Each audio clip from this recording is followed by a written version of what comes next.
অবশেষে ২০০৭ সাল থেকে হয়ে চলা আলোচনার সমাধান হলো। দীর্ঘ ১৮ বছর পর ভারত ও ইউরোপীয় ইউনিয়নের মধ্যে সম্পূর্ণ হলো মুক্ত বাণিজ্য চুক্তি, যা বিশ্বের সবচেয়ে বড় বাণিজ্য চুক্তিগুলোর মধ্যে একটি।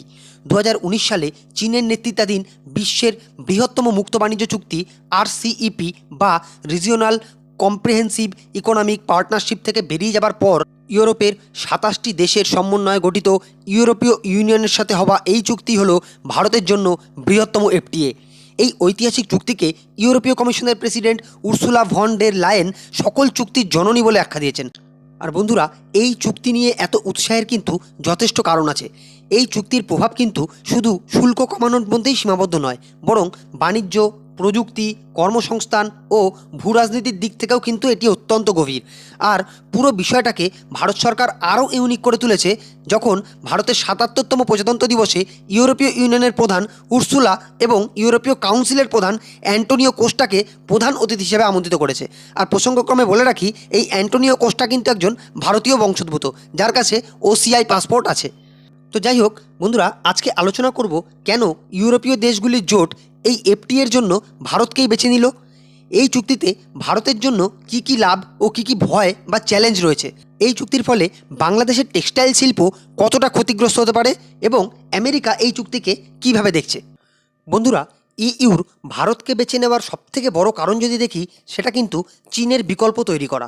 কারণ কোভিড সময়কালে ইউরোপ সহ সারা বিশ্ব কিন্তু উপলব্ধি করেছে চীনের ওপর অতি নির্ভরতার কারণে সারা বিশ্ব জুড়ে সাপ্লাই চেন কীভাবে ব্যাহত হয়েছে। তার ওপর চীনের তাইওয়ানের উপর ক্রমাগত আক্রমণের হুমকি। আর আমরা জানি তাইওয়ান কিন্তু বিশ্বের মোট উৎপাদিত সেমিকন্ডাক্টরের 7% উৎপাদন করে। দ্বিতীয়ত, ভারতের বিশাল বাজার এর জন্য কিন্তু একটা সোনার খনি। কারণ বন্ধুরা, ভারতের 140 কোটির বেশি জনসংখ্যা, ভারতের মধ্যবিত্ত শ্রেণীর সংখ্যাও দ্রুত গতিতে বেড়ে চলেছে। ভারতে ইভি, লাক্সারি গুডস, গ্রিন টেকনোলজির চাহিদা কিন্তু প্রবল হারে বৃদ্ধি পাচ্ছে, যা ইউরোপকে ভারতের দিকে আকর্ষণ করে। তৃতীয়ত যদি বলি, দেখুন, উৎপাদন স্থানান্তরের ক্ষেত্রে ভারত চীনের সেরা বিকল্প। কারণ কি না, চায় কম খরচে দক্ষ শ্রমিক পেতে, রাজনৈতিক স্থিরতা থাকবে কোনো একটা দেশে, সরকারের পক্ষ থেকে স্পেশাল কোনো ইনসেন্টিভ থাকবে, বৃহত্তর ঘরোয়া বাজার থাকবে।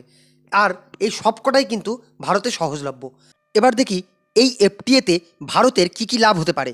দেখুন বন্ধুরা, এর ফলে কিন্তু ভারতের যে শুধু বাণিজ্য বাড়বে তাই নয়, এর ফলে অর্থনীতি, শিল্প, প্রযুক্তি ও ভূ রাজনীতি এই সব ক্ষেত্রেই কিন্তু বড় গেম চেঞ্জার হতে পারে।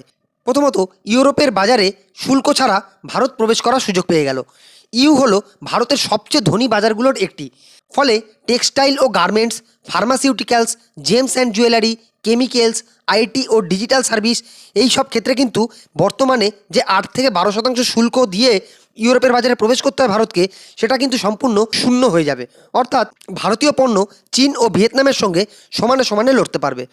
দ্বিতীয়ত, চায়না +1 সুযোগ পুরোপুরি ভারতের ঘরে আসবে। কেননা দেখুন বন্ধুরা, FTA মানে বোঝায় ইউরোপীয় ইউনিয়নের কোম্পানিগুলো ভারতে উৎপাদন করবে, আবার ইউরোপে সেগুলোকেই এক্সপোর্ট করবে। এর ফলে কী হবে, ভারতে ম্যানুফ্যাকচারিং বুম হবে, MSMEর যে অর্ডারগুলো সেগুলোর পরিমাণ বাড়বে, এক্সপোর্ট ওরিয়েন্টেড ফ্যাক্টরিজ তৈরি হবে, ভারত চীনের বিকল্প হিসাবে স্থায়ীভাবে বসে যাবে। তৃতীয়ত, FDI ব্যাপকভাবে ভারতে বাড়বে। অর্থাৎ ভারতের জন্য এই চুক্তি ভবিষ্যতে গেম চেঞ্জার হতে পারে। কিন্তু লাভের পাশাপাশি ভারতের জন্য কিন্তু কিছু ঝুঁকিও রয়েছে। যেমন বন্ধুরা, এখনও ভারত একটি কৃষিপ্রধান দেশ।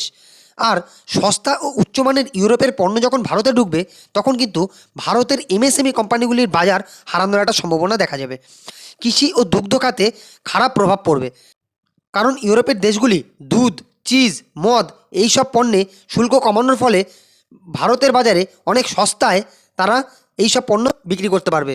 ফলে ভারতের কৃষক এবং গ্রামীণ অর্থনীতি ঝুঁকিতে পড়তে পারে। বাণিজ্য ঘাটতি বেড়ে যাওয়ার একটা সম্ভাবনা দেখা দেবে। কারণ ইউরোপীয় ইউনিয়ন তাদের হাই ভ্যালু গুডস বা তাদের যে দামি পণ্য সেগুলো রপ্তানি করবে। আর বিপরীতে ভারত কিন্তু সেখানে কাঁচামাল বা মধ্য মূল্যের যে পণ্য সেগুলো রপ্তানি করবে। ফলে বাণিজ্য ঘাটতি তৈরি হওয়ার একটা প্রবল সম্ভাবনা আছে। এবার আমেরিকার কথা যদি বলি, দেখুন, আমেরিকা এই চুক্তি ভালোভাবে নেবে না সেটাই স্বাভাবিক। ইতিমধ্যেই আমেরিকার ফাইন্যান্স সেক্রেটারি এই চুক্তি নিয়ে বলেছে যে ইউরোপ নিজেদের বিরুদ্ধে যুদ্ধের জন্যই এই অর্থের যোগান দিচ্ছে। যদিও বন্ধুরা, আমেরিকার কথায় কিছু আসে যায় না, কারণ আমেরিকা নিজের স্বার্থ ছাড়া কিন্তু কিছুই বোঝে না।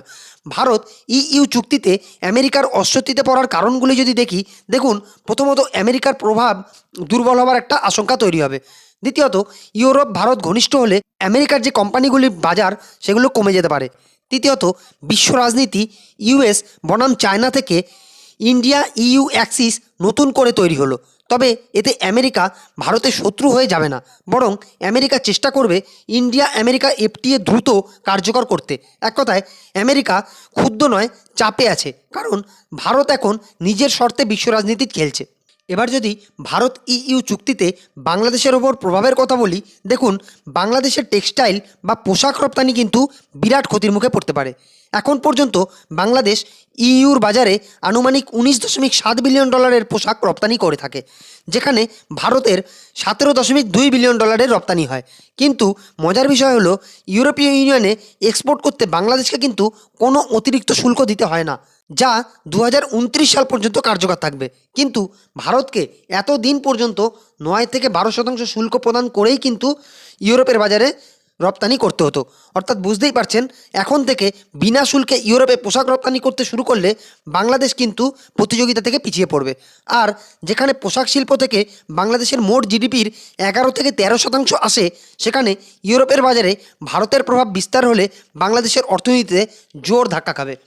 তো যাই হোক, আশা করি বিষয়টি আপনাদের সামনে সঠিকভাবে তুলে ধরতে পেরেছি। এ বিষয়ে আপনাদের কি মতামত তা কমেন্টস বক্সে জানাতে ভুলবেন না। ধন্যবাদ।